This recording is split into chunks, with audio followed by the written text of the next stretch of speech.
ဦးမင်းအွန်လိုင်း2026နိုင်ငံခြားခရီးစဉ်များမင်္ဂလာပါပရိသတ်ကြီးခင်ဗျာသတင်းဆောင် YouTube Channel မှာကြိုဆိုပါရစေဒီနေ့တင်ဆက်ပေးမယ့်သတင်းကတော့2026ခုနှစ်အတွင်းမြန်မာနိုင်ငံရဲ့သမ္မတဦးမင်းအွန်လိုင်းတွားရောက်ခဲ့တဲ့နိုင်ငံခြားခရီးစဉ်တွေနဲ့အခုနောက်ဆုံးရုရှားနိုင်ငံခရီးစဉ်အကြောင်းဖြစ်ပါတယ်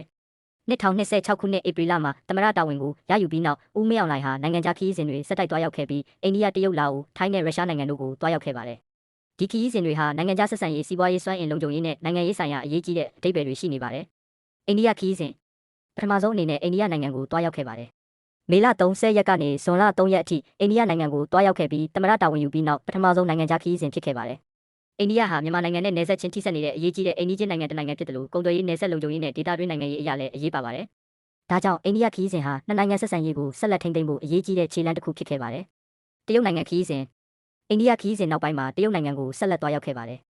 ဇွန်လအတွင်းတရုတ်နိုင်ငံကိုတွားရောက်ခဲ့ပြီးမြန်မာနိုင်ငံအတွက်တရုတ်နိုင်ငံဟာစီးပွားရေးနဲ့နိုင်ငံရေးအရာအလွန်အရေးကြီးတဲ့မိတ်ဖက်နိုင်ငံတစ်ခုဖြစ်ပါတယ်။အထူးသဖြင့်နယ်စပ်ကုန်သွယ်ရေးအခြေခံအဆောက်အအုံစီမံကိန်းတွေစွမ်းအင်နဲ့ဒေသတွင်းလုံခြုံရေးကိစ္စတွေမှာတရုတ်နိုင်ငံနဲ့မြန်မာနိုင်ငံရဲ့ဆက်ဆံရေးကအရေးကြီးပါတယ်။လာအိုခရီးစဉ်ဇူလိုင်လ3ရက်ကနေ9ရက်အထိလာအိုနိုင်ငံကိုတွားရောက်ခဲ့ပါတယ်။ဒီခရီးစဉ်ဟာသမ္မတအဖြစ်တာဝန်ယူပြီးနောက်အာဆီယံအဖွဲ့ဝင်နိုင်ငံတစ်နိုင်ငံကိုပထမဆုံးတွားရောက်တဲ့ခရီးစဉ်ဖြစ်ခဲ့ပါတယ်။လာအိုနိုင်ငံဟာအာဆီယံအဖွဲ့ဝင်နိုင်ငံဖြစ်တာကြောင့်ဒီခရီးစဉ်ဟာမြန်မာနိုင်ငံနဲ့အာဆီယံအဖွဲ့ဝင်နိုင်ငံတွေအကြားဆက်ဆံရေးအတွက်အာရုံစိုက်စရာဖြစ်ခဲ့ပါတယ်။နှစ်နိုင်ငံတန်တမာဆက်ဆံရေး90နှစ်ပြည့်အထိမ်းအမှတ်နဲ့လည်းခရီးစဉ်ကိုဆက်ဆက်ထားခဲ့ပါတယ်။ထိုင်းနိုင်ငံခရီးစဉ်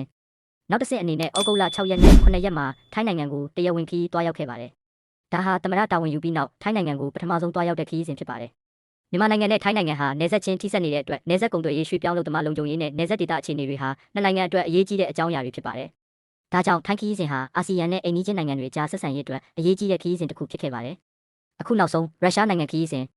ပရိသတ်ကြီးတို့အတွက်အခုချိန်မှာအထူးစိတ်ဝင်စားစရာအကောင်းဆုံးကတော့ရုရှားနိုင်ငံခရီးစဉ်ဖြစ်ပါတယ်။ဩဂုတ်လ18ရက်မှာဦးမင်းအွန်လိုင်းဟာရုရှားနိုင်ငံကိုတရားဝင်ခရီးစဉ်အဖြစ်ထွက်ခွာခဲ့ပါတယ်။ဒီခရီးစဉ်ဟာ2026ခုနှစ်ဧပြီလမှာသမ္မတတာဝန်ယူပြီးနောက်ရုရှားနိုင်ငံကိုပထမဆုံးတွားရောက်ခြင်းဖြစ်တယ်လို့အိမ်နီးချင်းနိုင်ငံမဟုတ်တဲ့နိုင်ငံတစ်နိုင်ငံကိုတွားရောက်တဲ့ပထမဆုံးခရီးစဉ်လည်းဖြစ်ပါတယ်။ရုရှားနိုင်ငံဟာမြန်မာနိုင်ငံနဲ့စစ်ရေးစွမ်းအင်နဲ့နည်းပညာကဏ္ဍတွေမှာဆက်ဆံရေးအတော်လေးနဲ့ဆိုင်တဲ့နိုင်ငံတစ်နိုင်ငံဖြစ်ပါတယ်။ပူတင်နဲ့တွေ့ဆုံမှုဩဂုတ်လ18ရက်မှာရုရှားသမ္မတဗလာဒီမာပူတင်ဟာမော်စကိုခရမ်လင်နန်းတော်မှာဦးမင်းအွန်လိုင်းကိုလက်ခံတွေ့ဆုံခဲ့ပါတယ်။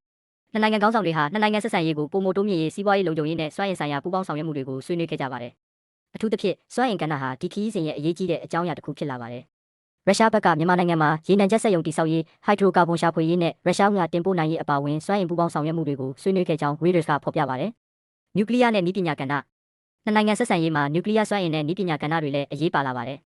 ရခိုင်ကလေးကမြန်မာနိုင်ငံနဲ့ရုရှားနိုင်ငံကြားနျူကလ িয়ার စွမ်းအင်ဆိုင်ရာပူးပေါင်းဆောင်ရွက်ရေးသဘောတူညီချက်တွေရှိခဲ့ပြီးအခုခရီးစဉ်မှာလည်းစွမ်းအင်နဲ့နည်းပညာပိုင်းဆိုင်ရာပူးပေါင်းဆောင်ရွက်မှုတွေကိုဆက်လက်တိုးမြှင့်ဖို့ဆွေးနွေးခဲ့ကြပါတယ်။ဒါအပြင်ကုန်သွယ်ရေးစိုက်ပျိုးရေးထုတ်ကုန်ဓာတ်မြေဩဇာနဲ့ရုရှားကနေမြန်မာနိုင်ငံကိုရေနံထွက်ကုန်တွေတင်ပို့ရေးတို့ကိုလည်းအာရုံစိုက်ခဲ့ပါတယ်။ဒီခရီးစဉ်တွေကဘာကိုပြတယ်လဲ။ပရိသတ်ကြီးတို့